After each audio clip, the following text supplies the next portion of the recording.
So today, we're jumping into the archaeology of silence, which is just this incredible science fiction story.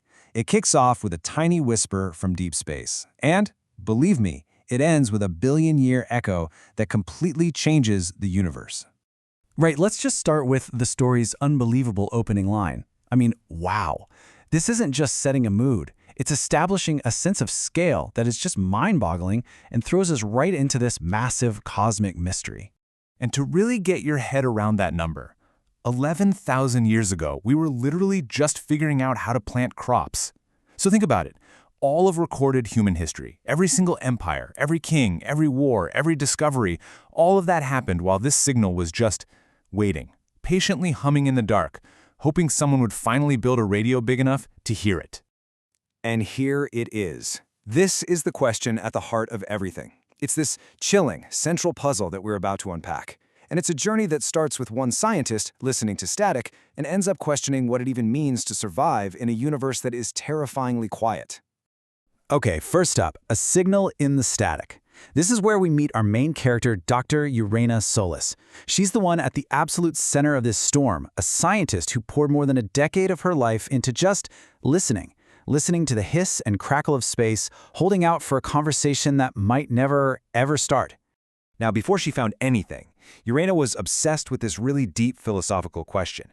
Was she hunting for a deliberate transmission, a message sent from someone to someone, like a letter?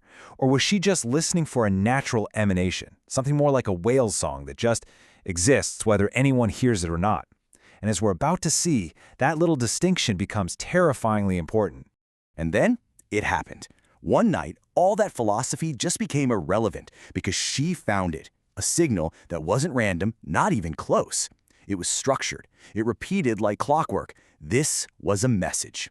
And just like that, humanity wasn't alone anymore. So here we are, a map of dead stars. Humanity had made contact. It was official. But as the entire planet scrambled to figure out what this ancient message was saying, all that initial excitement, well, it started to curdle into this slow, creeping dread. And you can see the effort here. It was this massive global project. For 3 years, the best minds on Earth peeled back the layers. First, they found a counting system. Okay, then they found geometry, then physics. It really felt like a universal handshake, like the senders were establishing a common reality with us. But the very last layer, it wasn't a greeting.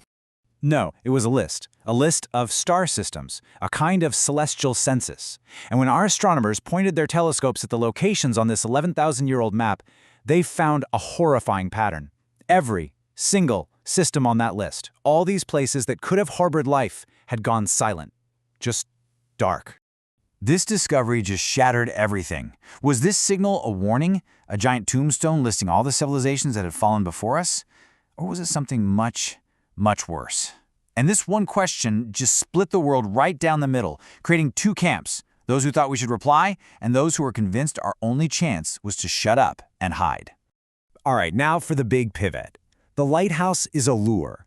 Because Yurena, she's absolutely haunted by this map of dead stars. And she just can't shake this gut feeling that the popular idea, that this thing is a friendly lighthouse warning ships away from the rocks, is just deeply, horribly wrong. She started looking at the data again and noticed something off. The information was too good. The coordinates for all these dead stars were spelled out with a level of precision that was just, it was overkill if you just wanted to say, hey, look over here. It wasn't the kind of precision you need for a map. It was the kind of precision you need for a calculation, for targeting. And that led her to this absolutely paradigm-shifting, terrifying conclusion. What if the signal wasn't a warning about a danger? What if the signal was the danger? This thing wasn't a lighthouse, it was a lure, a trap, perfectly designed to make a curious species like us poke our heads up and say, hello.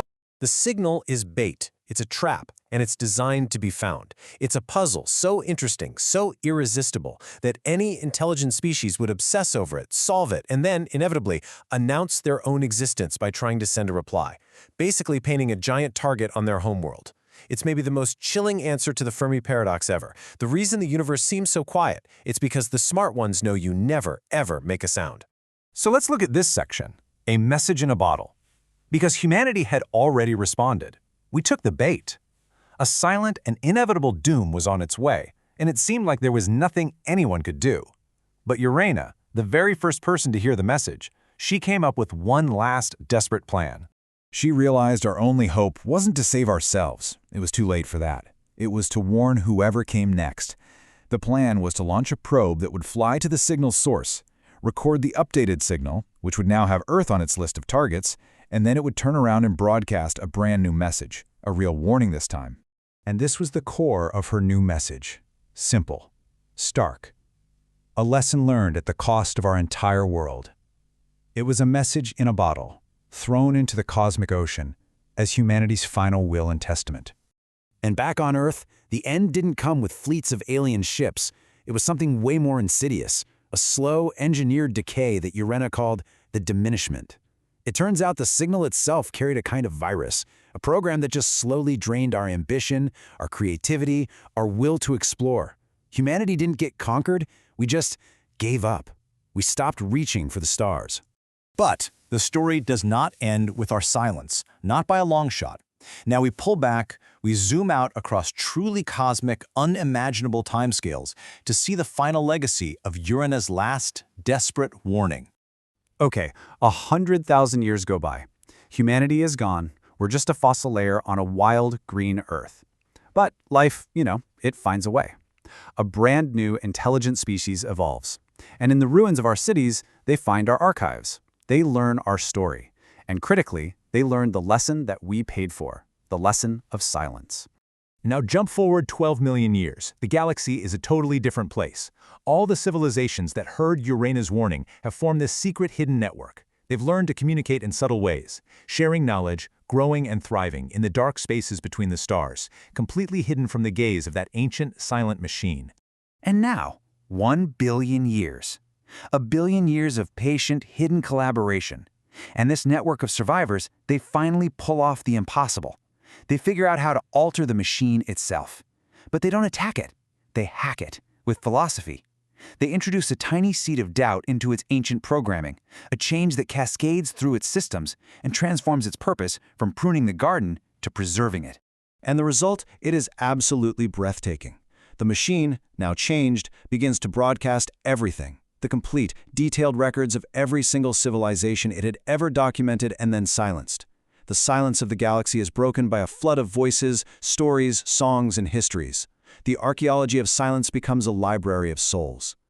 So in the end, that one desperate act, one woman's message in a bottle, her testimony sent into the void, it literally reshaped the destiny of the entire galaxy. It's just this powerful idea that even silence can have a voice. And it leaves us with this huge, profound question. What will we do when we finally learn to listen?